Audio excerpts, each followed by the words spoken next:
Hi, my name is Christopher and I built what I call the tiny traveling tea house. And you can take a quick look at it here before I show you how I built it. You can see that the roof is a sunroof. It is also raisable.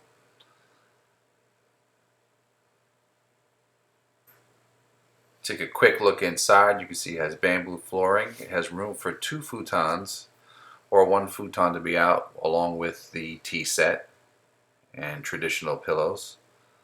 You can see the front storage section comes with shelving. I've got space for an actual functioning refrigerator, which runs on a solar battery, along with a propane stove.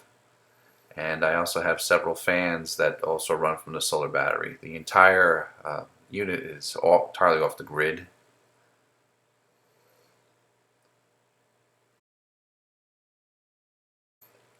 The unit is based on what's called Tiny House Japan, and that was designed by Tagami Haruhiko, and his version. And of course, it's such a micro light that he can take it around with just that small van. I'll take a quick look inside of what his unit looks like. You can see here that extended window for the kitchen, and there's his raisable skylight. So here is my build. I started out by, well, I had some Japanese things I already had acquired. But to begin building the tiny traveling tea house, I just laid out some lumber. And it's a 5 by 10 foot unit. And the majority of which is the tea room and where you'll lay out futons to sleep. And accessible from inside are the 2 storage areas at the front and rear. And you got a quick look at what they looked like in the beginning.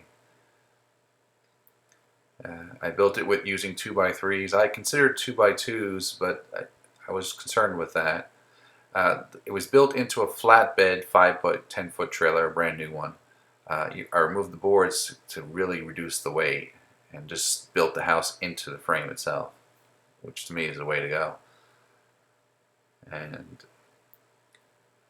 just lay out some boards to get a quick look at it. Here I'm starting to build the extended part. Those are from the inside storage units, and they give it that kind of caboose look.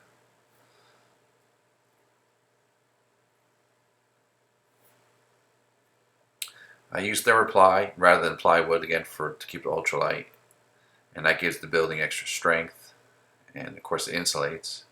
And now I'm completing the extended window, at least the framing of it, and you can see that's where the kitchen would be. I even have the stove already ready to go. And if we go to the back, we see I have some tough text, and I made a tough text door. It allows a lot of light to come in. The next part was going to be the cedar siding, and so I wanted to use the Shou Sugi Ban method. If you haven't heard of that, it's a very interesting way to go. You just get yourself a torch. This torch cost me only a few dollars. Put some propane tanks next to it, and you can go ahead and you burn that wood. If I did it again, I would probably even burn it even more than I have. It not only adds a beautiful color to it, it protects from the weather and from insects. Insects don't like to eat things that are burned. And now I'm starting to apply the cedar siding. I suggest rather than try and meeting up seating siding on the corners that you just go ahead and put some boards there at the edges. So that's what I did.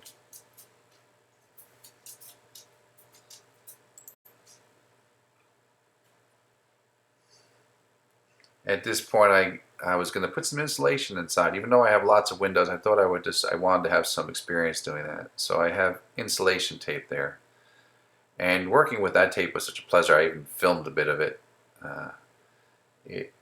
The silver tape is so strong, and yet it's so practical in the way you apply it. You'd almost think I'm working for the company and trying to sell it to you. But it really helps bring the structure together. Now I moved on to building the tough text removable or adjustable skylight. The original Tiny House Japan just had a small section. I made the entire roof raisable. And that allowed so when you transport the building, you can keep it down around 5'2", and you can extend it as high as you want with boards.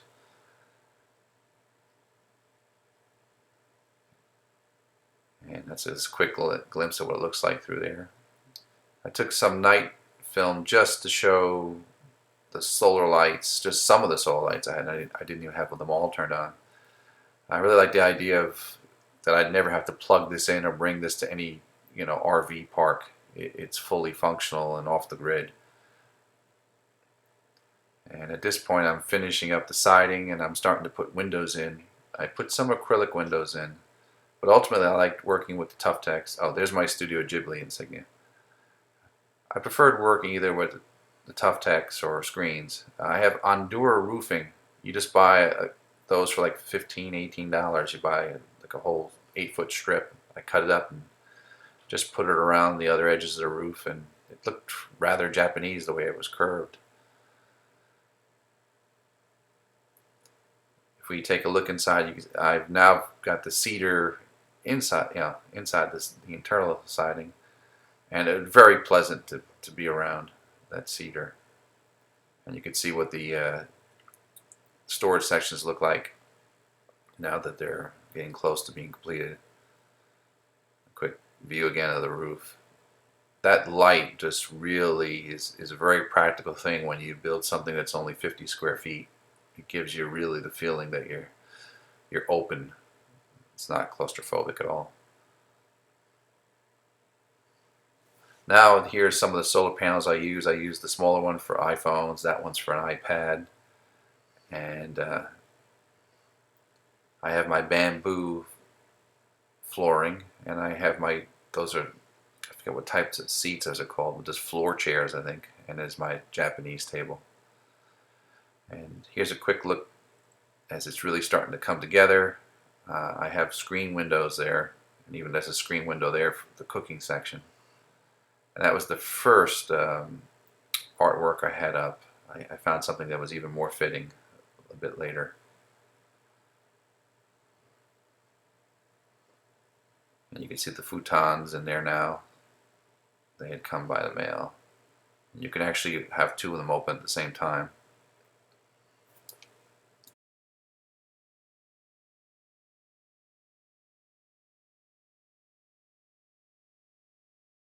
And there's that new artwork, that new silk. It just had a nicer color for the building. And I've got the screen windows basically finished. And I'm starting to put in some of my smaller Japanese souvenirs. And now I've got a nice piece of metal there for the entryway. And you get an idea of what it's looking like with the tea set in there. That actually is what I call a Japanese air conditioner. It runs completely on solar. That fan is being run by the solar panels. And the way it works very simply is those tubes let out the cold air. That's the battery it's run on. And the cold air is produced by the fan running through what's in there, which is ice. I think. And it's pretty effective, especially when you're, in 50 square feet. And you close up the windows. Of course, the windows there were open. I was just testing it out. You can close the screens up. Okay.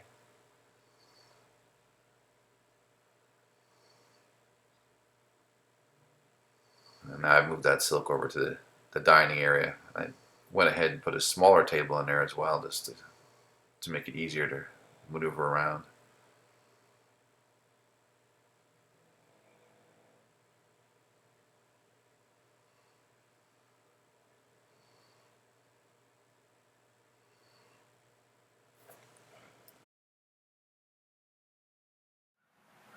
I thought I'd do a close-up of all the little devices. This is actually a mini refrigerator. It can hold up to 6 cans of soda, and I run it off of this Duracell Ultra. It's a gel battery. It's the best for solar, and you can see that wiring is going outside of the solar panel. That's my power converter there. I'm going to probably make it a little more formal in there. This is a little humidifier. It runs off a USB. That's actually USB powered speakers. Those are just some fun little prizes. That's actually a little USB air conditioner. That unfortunately is not filled. This is the Happy Home stove. This is run on gas powered. You can see. I could also store more ice there, and that's even a nice little trash can. And I could actually run a fan that powerful in here off this battery.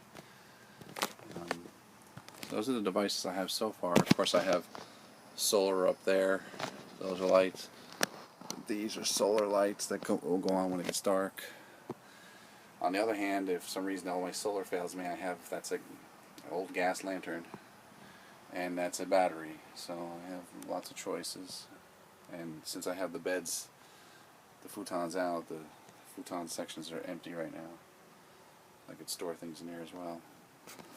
But I thought I'd go with the classic setup for the tea with just the pillows, and they could also be used for the bed. And then here's all the drawers I made. And house always has some Japanese style noodles, a strainer, and a whole bunch of other things. It's very easy to cook in here, and I always carry water with me. Alright, those are my gadgets so far, but I'll definitely, that's a USB fan, so if I'm worried about running down the battery, I always have that USB. So that's where things are right now.